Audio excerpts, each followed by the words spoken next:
A lot of CIOs, CISOs are in the race of adopting AI. What are the key gaps that they should make sure while they are adopting the AI, and how they could be the leader? And Today, you can't go to a meeting and not talk about AI. Unfortunately, that's what it has become. Whether my organization needs AI or not is a very different topic, right? If something goes wrong and there is wrong data that has been already fed into it, is the company who's given the data responsible for it? Is the company who's built the AI model responsible for it? Or is it end users like you and me who've used that data for something else and relied on that results? Who's responsible for AI governance? The answer, unfortunately, I don't know. more than 80% of the CXOs, especially CISOs, CIOs, they are not aware where their data is. And the adoption of AI is already progressing. This combination creating a massive explosion catalyst in the near future. Shadow IT and shadow AI has to be killed before it emerges. Pressure to adopt and scale in terms of AI, plus making sure the privacy and legality is also maintained. So this triangle is, I would say, getting complex day by day as it's evolving, and new products. I mean, earlier it was ChatGPT, now Claude has come up, and next few months there would be some other product coming in which would be much more advanced. Does organization today have a data retention policy? Answer is no. Right. Welcome to Unscripted with Archie Jackson. Our intent on this channel is to bring esteemed panelists as well as conversations for the benefit of CIOs, CISOs, and CXOs, and cybersecurity professionals. And today I have a very special guest. He's a strategic advisor for more than 2 decades across multiple big fours, and currently playing as the Chief Revenue Officer at Grant Thornton. Welcome, Jaspreet Singh. Thank you so much, Archie, for having me here. Really looking forward to this wonderful conversation. Really excited, and thanks for coming over, Jaspreet. In fact, let me quickly start off with your journey. How did the entire journey of being a strategic advisor for CXOs that you are currently playing today, how did that happen? Interesting question, right? So, Archie, if you would have asked me this question 23 years ago when I was in college, finishing my MBA, I never thought. I thought I will always do something with IT, but I had no dreams about consulting. In fact, I did not even know what consulting is. But people say that life happens when you start making plans. I started working in a consulting firm, uh, met more people every day, new clients almost once a month, new people, new perspective. uh, I thought I was a very, very introvert.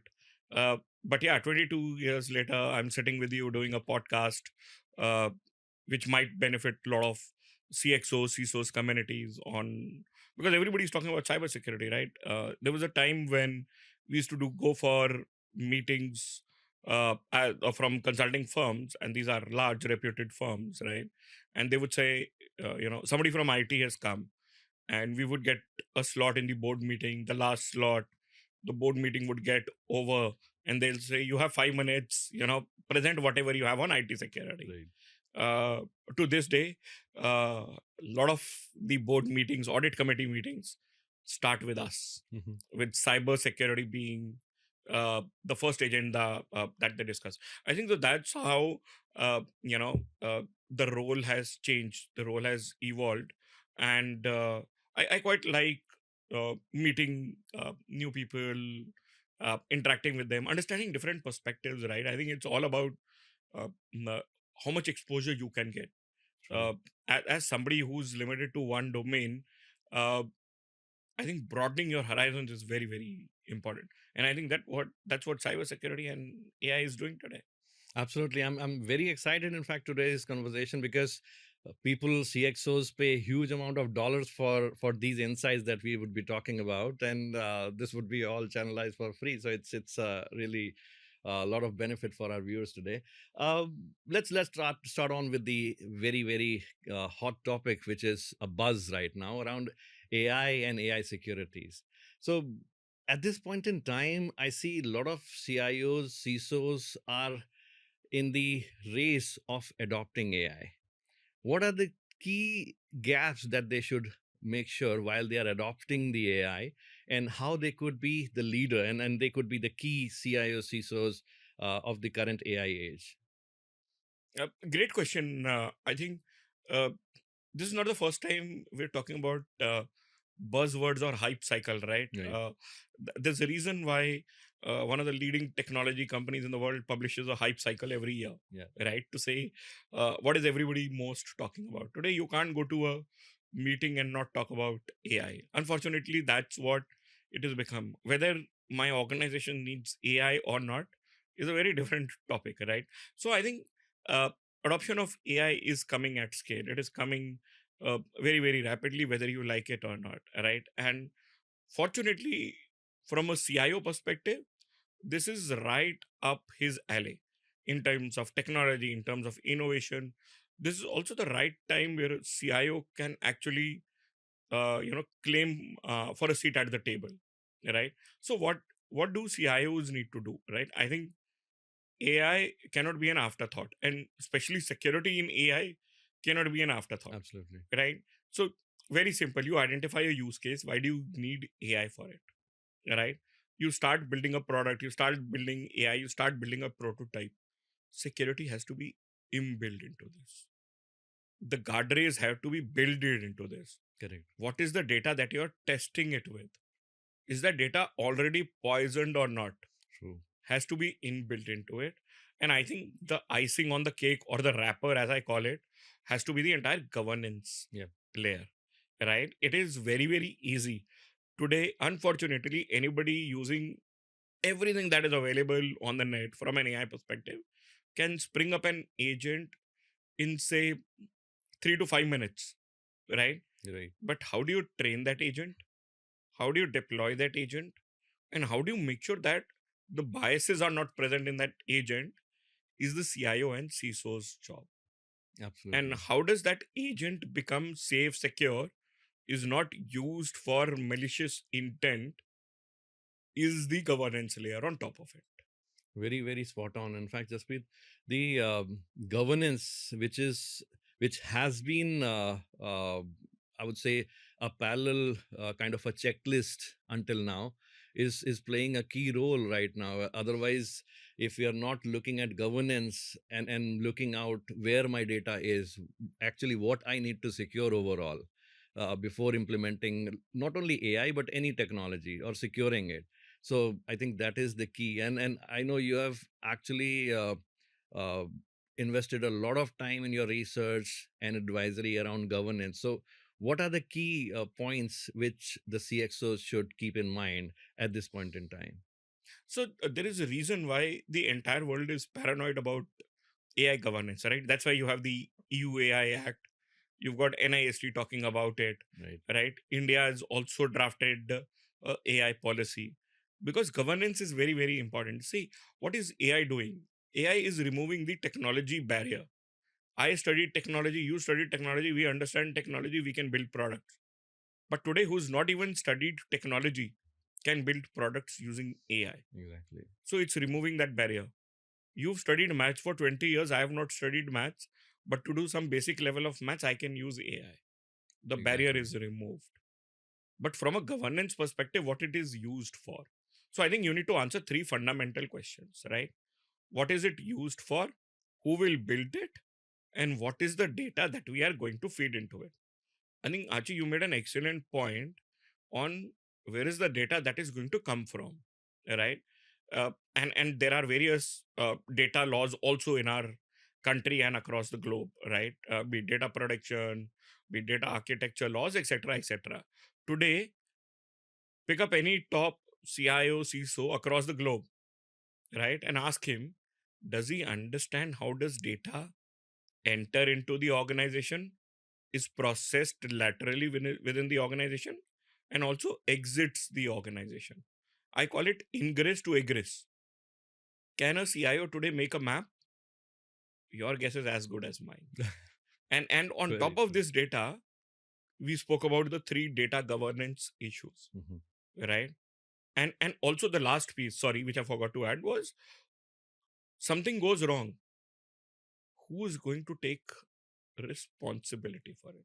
Correct. And this is somebody asked me in a conference, right? This was in US just before Corona. Uh, the when these self drive cars Right. or the self automated cars were making a start. So somebody asked me, who's going to pay for insurance? Is it the car manufacturer? Is it the software manufacturer? Or is it the person who's sitting in the car but not driving it? God forbid there is an accident, right? Now, when I think about it, it's probably an excellent question from an AI governance also perspective. Absolutely. If something goes wrong and there is wrong data that has been already fed into it, is the company who's given that data responsible for it? Is the company who's built the AI model responsible for it? Or is it end users like you and me who've used that data for something else and relied on that results? Who's responsible for AI governance? The answer, unfortunately, I don't know. That's why AI governance is very, very important. Super thought. In fact, actually, this is a massive food for thought for everybody who is watching right now, because who should be responsible, because that's where ownership and accountability flows in. This brings me to another point where I've seen organization structure, and then over the past few years, I've seen especially CISOs having their roles redefined and having a broader place in the boardroom. Earlier, the CISO's function was mostly into the audit and compliances, but it has evolved and expanded rapidly and getting very important, as critical as the CEO. And there are organizations where we have CISOs sitting in the board reporting to the CEO. There are organizations where the CISOs are reporting to the CIO and somewhat having a say in the board. What, from your perspective, what is the ideal structure that should operate? So, Archie, there cannot be one size that fits all, right? But yes, has the role of a CISO, CIO, and everybody associated with tech evolved? Answer is yes. Yeah. Uh, when I started using computers, desktops, 1995, Windows released 95 first as a beta version, Mhm. right? And then they found out there were some security loopholes, etc., etc. I don't even know what security Yeah. testing they would do then, right? But they recalled that and they released a version, right? And I think, one of the tech giants CEOs said that you should never release a product without releasing a beta version, then beta point 2 version, and then release a final product. To just extrapolate it to today's date, right? You can't go to a business and say, I will do a alpha release, I'll do a beta release, and then do a prototype of your product. Your competition will kill the market Absolutely. by then. Yeah. So there is a race to go to the market, right? So I think the role of a CIO, CISO, which was earlier audit, compliance, etc., has rapidly changed. Yeah. CISOs now have to sit at the table when the business plan is being made, when the product BRD, the business requirements document, is being written. Security has to be inbuilt into that, and there are a lot of organizations who've started taking baby steps, right? It is like when you wake up in the morning, you know what are my 10 calendar activities I have to do, right? You pre-plan them. So security can no longer be an afterthought. Otherwise you will be wiped out from the market. Unfortunately, Archie, how media reacts, right? Yeah. One small security incident and you will be the front page of every business newspaper. Correct. Right? And that's why I tell a lot of people I interact with, you pick up Fortune magazine, you pick up Time magazine, you pick up Bloomsburg, probably 3-4 of the top business magazines of the world, and in the last 1 year they've had a cover page in which there was a mention of cybersecurity or AI risks related to cybersecurity. Right. Right? That means it is globally getting the right kind of attention that is needed there.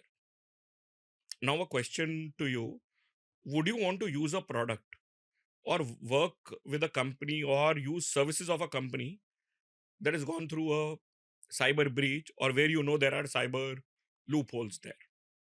So, keeping all this in mind, CISO CIO was an enabler function. If you ask Exactly. me, maybe till 2018-19 for majority of the organization. The Correct. outliers were always there.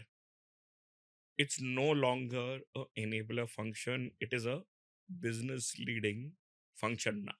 Absolutely. And that's why uh, in a lot of organizations, CISOs, CIOs, whatever would be the job description, have a seat on the table. If not, it is high time that they have seat on the table.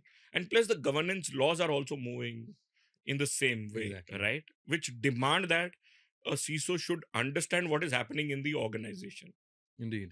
And then one of the big organization, a large size organization, recently published an article which was, in fact, it was a restructuring of their organization where they talked about one single CISO cannot manage the entire security framework of my organization. So that's why we should have multiple CISOs reporting to a overall organization CISO and having their own set of responsibilities.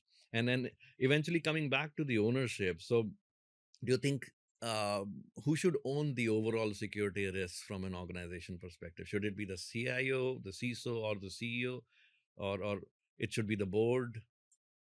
Interesting question. So who should own the financial results in an organization, right?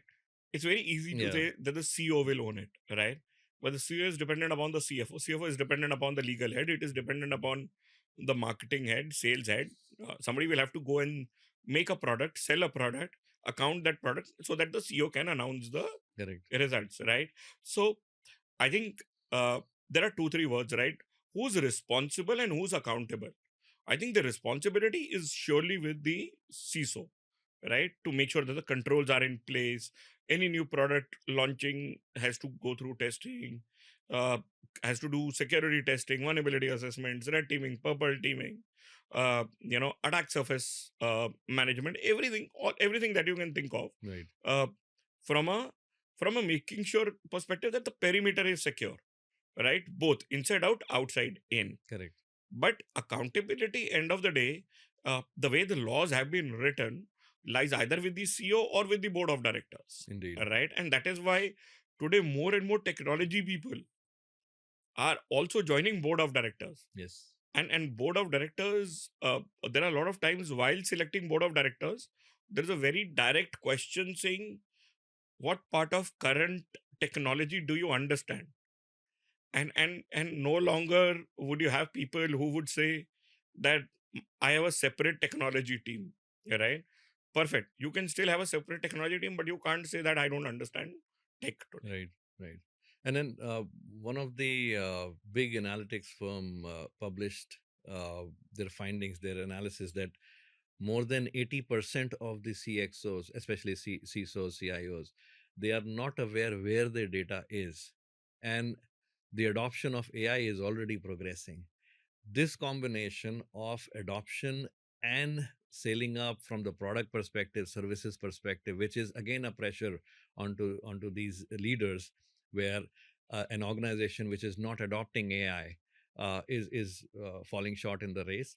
Parallelly, if they are not aware where their data is, it's actually, from where I see, is creating a massive explosion catalyst in the near future. How should this be handled? Interesting question, right? So I think three four facets to it. uh, Absolutely. uh, Two types of data in an organization: structured data, unstructured data. Structured data, very very easy to scan, to understand, and to control. Right. But ask anybody, the problem is unstructured data, which is also 80% of the data, because there is data in my phone, in my laptop.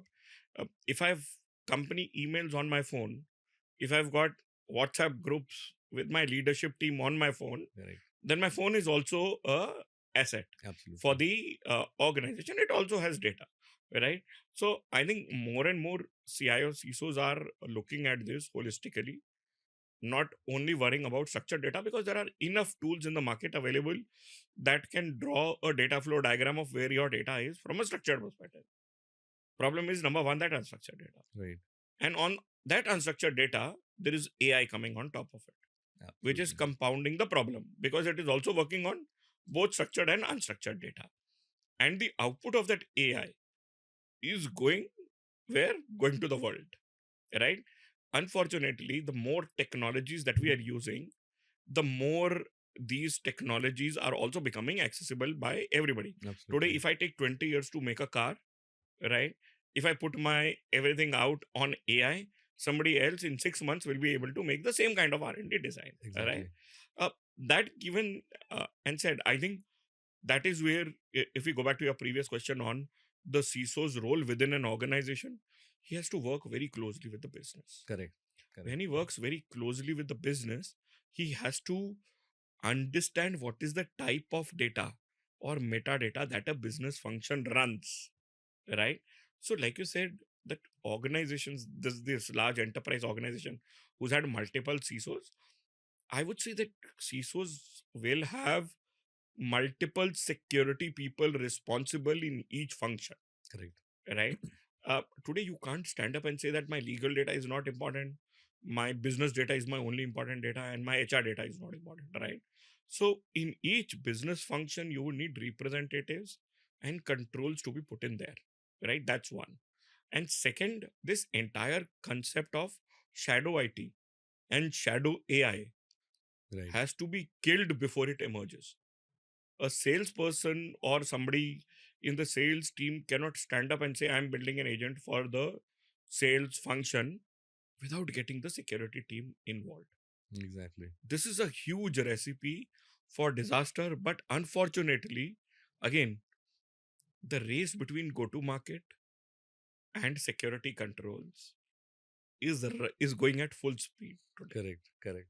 So rightly said, Jaspreet. In fact, uh, the point around that you made, where the adoption of AI versus the speed, it's so natural. And right now, I see even the organization which are into product development, or the organization which are trying to scale up or advance their products, uh, they're using vibe coding as well. And as you rightly said, uh, the people currently today who have the ability, earlier we used to have coders, or product developers having the deep skills around developing those products, but right now anybody can build those codes.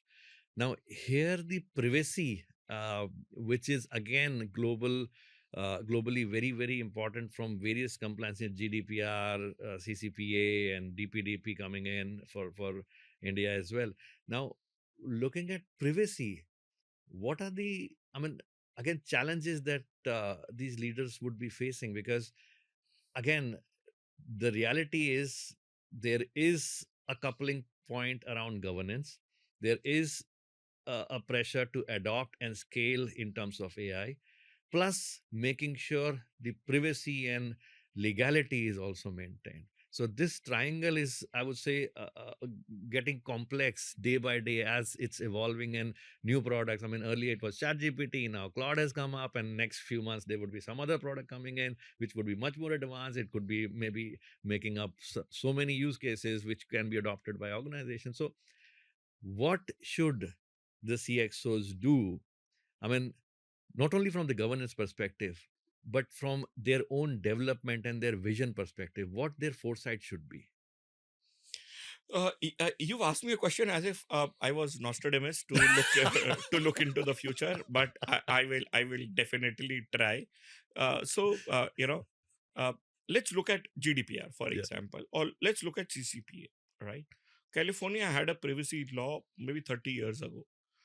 GDPR, before GDPR, there was a EU DPA Right. which was signed in 1995, right? And then I think couple of health ministers of some country, information in Europe was leaked, and hence they formed GDPR 2016, became applicable in 2018. That's when we also started our first draft bill was tabled in 2019, and then DPDP came in 2023 last year rules. Uh, Imagine a automobile organization, all right? And this is slightly personal thoughts, right? Uh, and they make dealers, right? Dealers then sell to people like you, me. Uh, take all our information, PAN card, Aadhaar card, driving license today, and you can't ask why, right? The moment you ask, you'll have to go and buy your automobile from somebody else, right? Now, when the dealer is collecting that information, right, he has to fill in a form. Right. I know so many people in dealer organizations who say that, my dealer does not know how to read and write. So I fill the form on his behalf. Then he says, I need a copy of your Aadhaar card, etc., etc. He says, who will scan? I click a photograph on WhatsApp and scan it. Mm-hmm. Now imagine that organization comes under DPDP, because Right. DPDP says any country, any company registered in India which has digital data of individuals who can be uniquely identified Correct. has to comply to DPDP. Right? What is consent meaning to him? Absolutely. Every food delivery organization, the QSRs, get your phone number, could Right. be masked, right? But get your location for sure.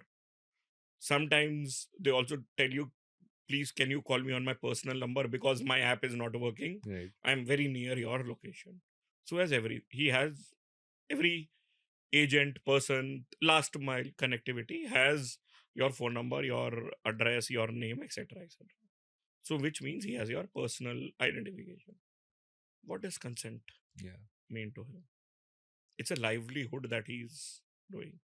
Similarly, for any taxi apps, they have your location. They can get your number also. Correct. Right? So I think CIO CISOs have a very, very tough job, if you ask me today. They will have to go back and sit with every business function, make a map saying, if you're collecting these 3 types of data, do you really need these 3 types of data, which is called data minimization exercise. Right. I think data minimization exercise will become very, very important. Walk into any organization today to give an interview. There's a pre-interview form in which they ask 30 things. Do you really need those 30 things in the first place itself? Because you will digitize that form, and the more data you digitize, the more data you have to secure. Very right? true. Or when I'm first walking in for an interview, just take 3-4 details from me. If I clear 2-3-4 rounds, then you take more information from me. Exactly. Right? Similarly to the dealer, similarly to everybody, do you need so many details of Jaspreet, Archie, or whoever to give me service, or just because some web designer was designing your app, some web designer was designing your Yeah. website, you said, please put whatever details are possible. To going back to business, asking them question, do you really need this? Right. And that is where the role of a CIO CISO will also evolve, because he is not sitting in a corner office saying, okay, you are collecting this 1 terabyte of data. It is my job to protect this 1 terabyte of data. Right? He has to understand now on what that 1 terabyte of data is. Number one. Number two, perpetually Right. could be, and true for me also, I think ever since I started using smartphones, I have every photo that I've clicked, I have every single data, every message that I have sent in various backups. Mhm. Right? The more data I store, the more probability of getting lost somewhere Correct. is. Extrapolated to an organization. Does organization today have a data retention policy? Answer is no. Right. Right? Everybody is storing every data for perpetual. Right? Exactly. But do you really need, for example, I am an employee. Do you really need my learning and development records for the last 5 years? Answer may not be. See, except your emails and your provident fund data and your company's financials, there is no regulatory body in India which says that this is the data that you have to store for this minimum period of time. Correct. Right? But have you done an opposite exercise? Have you done a data retention exercise in your organization? Saying, what will I do with sales data of 7 years ago, 8 years ago, 9 years ago? Right? Even if I need the data, do you really need all details, or you just need some demographic information or whatever is applicable to you from a ease of doing business perspective? Right? Uh, if I'm an employee, ex-employee, do you really need all my performance data for last 30 years? Or maybe last 5 years is enough? But who will decide that? HR head will decide that. And who will implement that? The CIO or a CISO has to implement that. That's what I'm saying. So, I think DPDPA is going to be a huge game changer in the way organizations will do business. And if they want to implement DPDPA in spirit, they will have to go back to the drawing board. Wonderful, wonderful, Jaspreet. In fact, uh, the point is actually an eye opener because very few leaders actually look back across the data that has piled up over the years and years that is actually becoming a liability for them. More the data, more More the security scans. controls. Absolutely wonderful, wonderful. Thanks for that. And that's what I was talking about. So this is all coming for free for the viewers. Yeah, absolutely. Maybe Free next time advice. you can charge a royalty. And the other thing, and also the CIO CISOs should be strongly connected into the business and understanding the business. And this is another takeaway from this conversation. Let me switch gears. With the current global situations, the economic situation and all, business continuity, yes, it has been a priority, but what I'm seeing is not a new role, but emphasis onto this role of disaster continuity management is coming up across organizations. People are looking for people who have expertise and depth around disaster recovery, disaster management. I mean, a next level into business continuity. Um, what what what are your views around it? So at this point in time, I mean, those organizations which are already a large MNCs enterprises, this would be easier for them to adopt. But the startups, the mid segment organizations, they would definitely struggle because that they are also fighting for investments and managing their day in day out finances. How should they cope up? Yeah, I think excellent question, right? Uh, I don't know how much this is true, but I read somewhere, could be a WhatsApp university. Somebody would have forwarded me a WhatsApp or something. I don't remember, but I read somewhere that in one of the countries under dispute, uh, there are internet sea cables flowing from there, Right. right? Passing from there. Correct. So, what if there's an attack on that? And second, I think you would have also seen news about uh, some countries targeting data centers, Right. Right. right, of large hyperscalers, cloud Correct. service providers, Correct. right? God forbid something happens, it could actually bring down the entire uh, business world and other ancillary services like aviation, everything to its knees, right? Because you'll not have servers, you'll not have data, you can't Absolutely. function today without IT at all. That having being said, sorry, slightly disagreement. It's not a new concept, Archie. The first book that I read on information security, the first word was CIA: Yeah. confidentiality, integrity, and availability. Right. So I Right. think availability uh, is very, very key, as a lot of people are now starting to find out, Correct. right?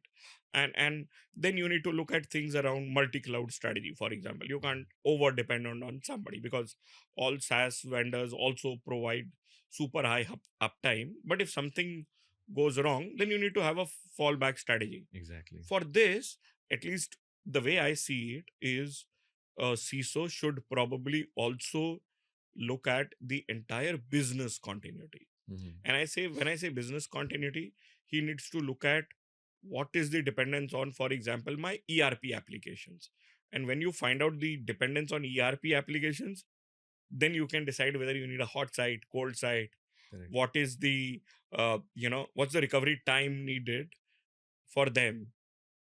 And if not, then what is the investment I need, right? You rightly said, right? It's always a race to the bottom in terms of investment. Do I invest in a business to grow, or do I invest in business continuity, disaster recovery from an SLA's perspective? But the world has also evolved from that perspective. A lot of organizations don't sign normal SLAs. Mhm. They are also evolving something called very uh, has started as a very small concept today, but I'm pretty sure in 18 months, given whatever is happening geopolitically, uh, disaster level SLAs Right. are something which organizations will start factoring in when they make their own business continuity and disaster recovery uh, plans, right? And I think age old concepts like your DR should be 150 kilometers away. Right. I think probably now we can stretch it to about 1,000 kilometers. We've seen 150 kilometers is not really safe. Realistic. Yeah. We can probably say we'll be in different continents or something like that, right? Correct. But yeah, it's a so the other thing that this entire war thing is taught us is the emphasis on IT infrastructure, Correct. right? On how important it has become as a target for large attacks, and Absolutely. this will only increase. Sorry, keep going back, but going back to your second question, AI will also have a massive role to play Yes. there, right? What if AI throws some hallucinated information Yeah. saying this part in the city has been attacked, right? There is no way you can't. There are ways Right. you can authenticate it, but for a lot of people, they don't authenticate Absolutely. it, right? And if you don't authenticate it and you start spreading, it could be a stampede for all you know, Very true. Very true. right? And that's actually that's what keeps me worried. Uh, I saw a post which was taken down, which was somebody had put saying Pentagon is on fire, Mhm. right?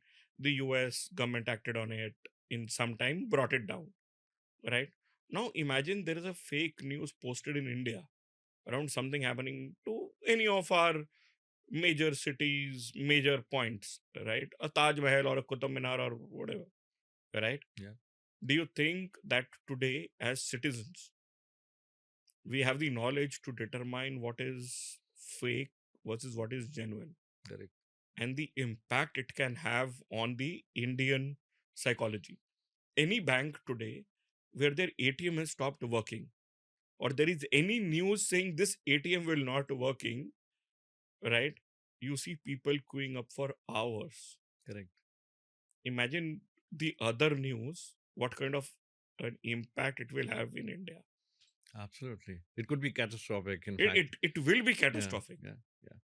And the authentication piece that you talked about is something as an awareness people should look at, but continuity around. I mean, people. There are so many awareness drive from banks perspective, government perspective, even from enterprise companies perspective, but still, for example, I mean, this reminds me the digital arrest. This digital arrest is something which, I mean, people who have been very much tech savvy and so much socially present, they have been impacted with it. And How again, many it's digital arrests have you seen coming out of tier 3 cities? Answer is less than 5%. right. To your point, 90% of the 95% of the digital arrest is happening in tier 1, tier 2 cities. Exactly. And unfortunately, that is the most educated lot that we have, Yes. right? It's very easy for us to sit in suits and talk about awareness, Correct. right? But the problem is, the more the people are aware, also the more they are falling prey Prey to of such this. scams, Right. because somewhere, I think the hacktivist or the person on the other side of the table is playing on psyche, Correct. right? I think I read a phrase very somewhere which resonated with me, saying in cyber, if it is urgent, it is fake, right? Wonderful. Yeah. If somebody is saying that we'll cut your electricity bill if you don't pay in 30 minutes, if somebody is saying that your mobile will stop working if you don't recharge in 30 minutes, so the more urgent the messages sound, the more fake it is. Absolutely. This should be the key tag, I would say, go-to tag that everybody should carry along, so that they're aware and they're cautious about, because it's not about, I mean, it is about, but it is not completely about awareness. It's also about being present in that thought. People are aware of it, but again, they get misled, they get social engineered around it. Yeah. So yeah, just being cautious and validating, kind of a zero trust in the culture. In Yeah, everything. yeah, Sorry, today, go to any 5-star, stand at the reception. yeah. The moment people walk in to, there's some people who will walk in as guests, right, Right, to go to a room, etc. But people go to a restaurant also, and not 5 stars, 3 star, 4 star, correct, and a public place, and the first thing what they do is ask for Wi-Fi password. correct, These are educated people, right? And then on that Wi-Fi, they will try and do everything. I'm not exactly, saying that those Wi-Fi's are not secure, but you don't know what is the security of those Wi-Fi's, absolutely, right? And then you're doing internet banking, you're using your office applications, you're doing everything on that, exactly. right? All of this is being recorded also. Very true. Hotels have a lot of, very few people know this, but hotels have a regulatory responsibility to record whatever is happening on their internet for 6 months. Yeah. And then this reminds me, I mean, a realistic scenario where I uh, actually questioned and called the reception about it. One of the hotel I was there, so there was somebody on the floor, same floor, trying to use the similar SSID, and that was a honeypot, and that's where I called up because it had no password, nothing, and then I asked the reception, "What is your SSID?" And then they gave me like, "This is the SSID," which had a different character in it. So then I questioned from where it is. Then they investigated that it was running from somebody's phone, and this is to be masked. So it's like this is a very common trend at airports and all these places. But sorry, you are a CISO, right? One of the most prominent names in the industry. You can understand this. How many people in India? I think this Exactly. percentage would be, even within cyber community, even the percentage would be less than double digits. Right. Who Right. will understand this, or who will even check this, Exactly. Exactly. right? Very true. The Very moment true. you go to a building today where they ask you for your photo ID, uh, Aadhaar Yeah. card, or one government identification to get into that building, Right. the moment you ask the guard saying, "What will you do with this?" he has no idea. He Exactly. says, "If you want to give, if you don't want to give, thank you so much. Please get aside. There are another 10 people who want to enter this." Absolutely. Absolutely. Even in the offices, and this is a common question that I ask. So, are you copying it in your app or are you copying in your phone and all? So, No majority, idea. it's they're copying it on their own personal phones, and then it's and then they are sending it in a common WhatsApp group that, okay, this person has for the security reasons, and most of the hotels does that, and So now, yeah, please understand, you're talking about tier one cities where awareness is there. yeah, On the flip side, tier two, tier three, the awareness is proportionately lower very true. because there are very few events, etc., or the awareness is so less that they don't get exposed to this Correct. kind of Correct. things. And that's where the identity theft is happening so much. I just read somewhere that one of the guys from a small tier 2, tier 3 city, town, was entering Dubai. Uh, and I think either at the Indian immigration or at the Dubai immigration, they said was your name, your passport, the person is already in Dubai. Identity theft. Right. And then people don't even know what to do about it. That's the Absolutely. sad part. And there are now financials involved. Very true. Very true. And then, I mean, this is something. I mean, there are so many threads into it. I see, for example, when you're getting for a new mobile connection or you're getting any new bank account, they ask for your PII information, and there are so many scams already in place where you have now government have a website where you can find How many now, mobile phones, how yeah, many SIM cards have been allocated to your number? right, and then. And then the awareness around having a pin lock, the SIM lock with a pin to avoid your SIM being cloned, and that kind of awareness is also massively missing because people have so many SIM cards, numbers on your name because they had only catch hold of this PII This information. is So again which, still, I would say, uh, very relatively easy. You can go to any of the telcos yeah, shops and get to know what is, how to look at the SIM pin, etc. The other problem is, I think, this entire cyber awareness. Yes. has to start from school. Exactly. I think class 6th onwards, Yes. probably, give or take few years. I do, go to a lot of colleges, management colleges, etc., and then uh, sit on board of couple of colleges, and I get messages from students left, right, and center Correct. saying, I was friendly with somebody, I sent them few photographs, etc., etc. Now he has all my data, he's not deleting it, he's not giving it back. What should I do? Right. Right? And these are again same. The problem I think we are dealing with is educated people are doing this, Absolutely. Absolutely. right?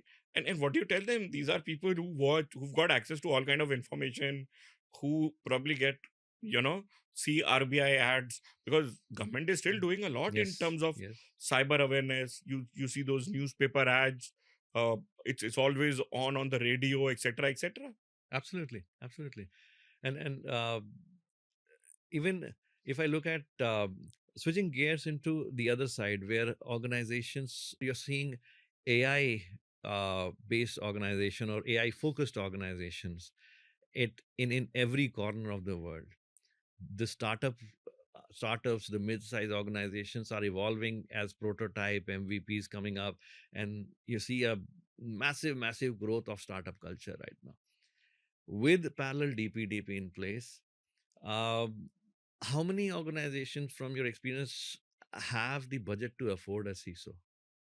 So it is very simple, right? You're saying I'll buy a car, but please don't give me brakes. Yeah, because I think I want to do unit pricing in a car. The brake is maybe 20,000 rupees. Remove the brake. I think again, if you're looking at CISO Right. from a perspective of compliance, Correct. regulatory audit, etc., then you'll always have this problem. But if you're looking at a CISO from a perspective of he understands my business, he'll help me in tech, he'll keep my company safe, and I won't go to jail, Correct. right? Because in DPDPA, there is a regulatory reporting currently being proposed of 72 hours, Correct. in which you have to report to the Data Protection Board of India Exactly. and the data principal whose data is stolen, Correct. right? Similarly, Certain has a regulation in which you have to report to Certain, like it or not, within 6 hours of a data breach. As soon as you get to know of a data breach, within 6 hours, Correct. you have to report it to Certain, right? If you don't have a CISO, does the company have the wherewithal to even find out, number one, they've been breached? Two, what happened? Third, to do some slight incident forensics, incident analysis, and then report. What do you report? How do you report? Correct. I think without a CISO or an equivalent function, you're a startup going super fast. I think you need these guardrails. Absolutely. Absolutely. Otherwise, one incident could wipe you out, and Completely. and your all your valuation will go from a toss. Go for a Exactly. toss. You mentioned this, right? Saying startup culture booming, etc., etc. With startup culture booming, there is a lot of VC money also flowing in, Correct. right? More and more VCs are now also talking about, apart from a financial and a commercial due diligence, are talking about doing a cyber due diligence. Correct. Suppose you are investing in a startup, but the startup had a breach 6 months ago, which you are not aware of, and even the startup is not aware of because they did not have a CISO, Right. Right. right? Would you ever invest in this organization? Absolutely. I'll be paranoid to invest into. That's what VCs are doing, Yeah. and that's why you'll see that very few organizations today, whether you're a startup or whether you're a mid-market, uh, 500 to 2,500 crore company, you still have a CISO today. Absolutely. It will become the cost of doing business, the way I look at it. Exactly. Exactly. And then again, linked to this thought, I mean, this is my opinion, and this also needs to be changed, similar to, or I would say evolved, similar to the awareness and other cultural thought process shift which the CXOs and the boards are currently into. There has been a mindset that there should be a resident uh, on roll CXO or CIO or CISO in a particular organization, because since that person is associated with security, so he should be accountable as well as liable and part of my community. By community, I mean my on Business roll. organization. Exactly. Now, From my opinion, it's having all the right guardrails around NDAs and other things. I think organizations should actively invest in virtual CISOs as well, because that's where uh, they can leverage the capability, ensuring compliances, plus evolve into a stronger and cost-effective case-to-case basis where they need a CISO, they have a virtual person, and then expand their compliance accordingly. What are your thoughts on Slightly similar thoughts, whether you call it virtual CISO or CISO on a call, whatever. it? Yeah. Uh, let's look at the best industry suited around this. I feel this is very similar to a hospital industry. Mhm. I have my own hospital, a full grown business running perfectly. But do I have doctors who are enrolled with me? May not be my full time doctor. Correct. Very They true. are, right? Because why? They bring in speciality into your organization, which you don't have, Correct. right? You're a startup, you're a mid market organization, you don't want a full time CISO. Superb. But get 3, 4 different CISOs available and empaneled with your organization, Correct. depending upon what kind of expertise they also bring in. Today, cyber is also a huge field, right? You've got governance, you've got privacy, you've got business continuity, you've got AI governance, ethics coming in, then you've got your traditional security around perimeter security, vulnerability assessments, etc., etc. Going forward, it will slightly be difficult for somebody to manage this alone. Absolutely. So why can't we have an empanelment of a CISO or a CISO with few empaneled BISOs, Right. business information security officers, Right.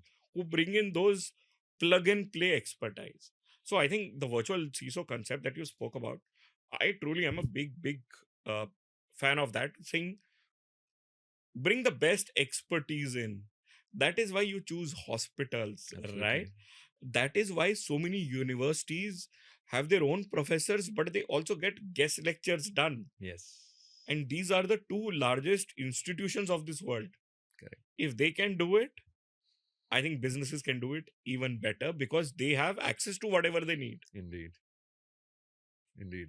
And then also, even from early stage startups, they can definitely get the senior level expertise and advisory into it, and also manage not only from the compliance perspective but also in their journey. Oh, Yeah. absolutely. You have a doctor on call available, Yeah. you have a CISO on call available. Absolutely. I've given you another business idea. Wonderful. Thanks, Jaspreet. Great conversation, Jaspreet. In fact, I want to continue offline, online, and I think we may also need a part 2 of this, because Sure. very insightful. And the anecdotes that you have given, the analogies that you have given, wonderful. That resonates with real time. And in fact, these are food for thought for all Thank of you. us. Pleasure. And I'll switch gears into rapid fire per se, or you can elaborate into short answers. Wow. And This feels like now I finally arrived in life. I've never gone to coffee with Karan. So this could be my rapid fire round there. And we already had a coffee. You don't. Yeah. Early. Yeah.